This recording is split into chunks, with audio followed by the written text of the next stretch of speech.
స్తోత్రమేసయ్యా ప్రియమైన దేవుని బిడ్డలారా, క్రీస్తు నామములో మీ అందరికీ సమాధానము కలుగునుగాక. ఆమేన్. ప్రతి దినము దేవుని వాగ్దానం అని ఆత్మీయ చక్కటి కార్యక్రమంలో మిమ్మల్ని ప్రేమపూర్వకంగా ఆహ్వానిస్తున్నాను. దేవుని బిడ్డలారా, ఎలా ఉన్నారు? బాగున్నారా? ధ్యానం లేచారా? ప్రార్థన చేసుకున్నారా? కాసేపైనా దేవుని వాక్యాన్ని మీరు చదువుకున్నారా? ప్రభు గొప్పవాడు.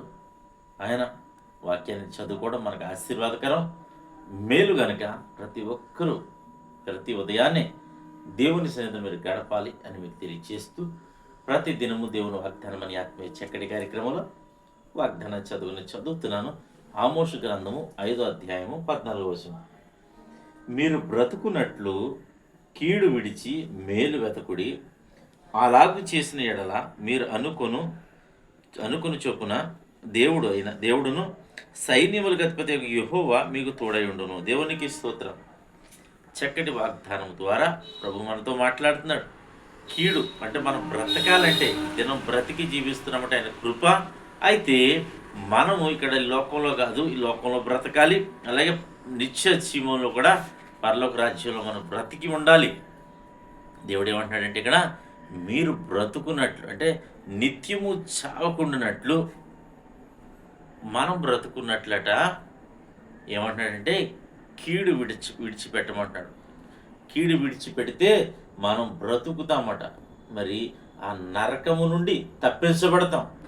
ఇంకా ఆత్మీయంగా లోతుల్లోకి వెళ్తే ఈ లోకంలో బ్రతకడమే కాదు, కానీ నిత్య జీవంలో బ్రతకాలంటే నిత్య రాజ్యంలో యేసు ప్రభు యొక్క రాజ్యంలో మనం బ్రతకాలనంటే కీడు విడిచిపెట్టాలి. కీడు ఒకవేళ కలిగి ఉంటే మనం చనిపోతాం, నరకంలో వేయబడతామని దేవుని వాక్యం యొక్క సారాంశం కనుక ప్రతి ఒక్కరూ కీడు విడిచి మేలును వెతికే వారిగా మేలును చేత పట్టుకుని ప్రతి ఒక్కరూ జీవించాలని మీకు తెలియచేస్తూ, మన బ్రతుకు ఎలా బ్రతుకుతున్నామో, ఎలా జీవిస్తున్నామో ఈ వాక్యపు వెలుగులో మన యొక్క జీవితాన్ని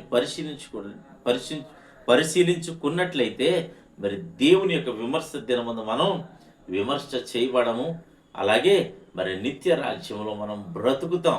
దేవునికి స్తోత్రం. అట్టి కృప మనందరికీ తోడేయుడుగాక. ఆమెను ప్రార్థన చేసుకుందాం.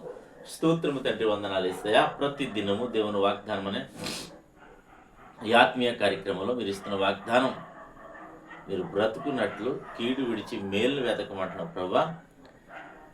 ప్రతి ఒక్కరూ మేలు వెతకడానికి కృప అనుగ్రహించండి, తోడేయండి. నీ మహిమతో ప్రతి ఒక్కరిని నింపండి.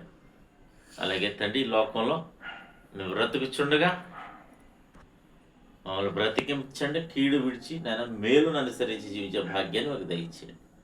సమయంలో రోగులు ఉంటే స్వస్థపరచండి నాయన. అప్పుల్లో బాధలు ఉన్న వారిని, అలాగే రకరకాలైన పరిస్థితులు, ప్రయాణాలు, రాకపోకలు, అందరూ ప్రభా నాయన అపాయాలు ప్రతి ఒక్కరిని కాచి కాపాడండి. గాఢంధకారపు లోయలో సంచరించిన అపాయమునకు భయపడనున్న రీతిగా ప్రభు ప్రతి ఒక్కరూ ధైర్యం కలిగి ముందుకు సాగడానికి కృప అనుగ్రహించండి. ఈ కలుషితమైన దినాలు, కలుషితమైన ప్రభు వాతావరణం, రకరకాలైన పరిస్థితులు కూడా నీ ప్రజలమైన మేము వెలుచుండగా నీ రక్షణ కంచి మాపై ఉంచమని ప్రార్థిస్తున్నాం.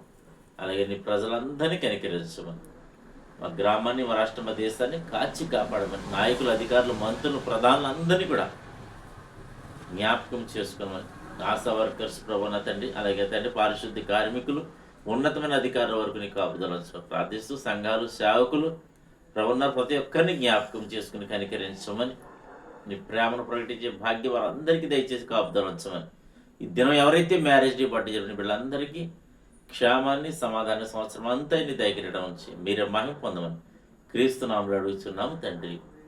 ఆమేన్. నేను నమ్ముతున్నాను ప్రియమైన బిడ్డలారా, ప్రభు మనందరినీ బలపరిచారు, మీరు బలపడ్డారని నమ్ముతున్నారు. అలాగే వీడియో లైక్ చేయండి, షేర్ చేయండి.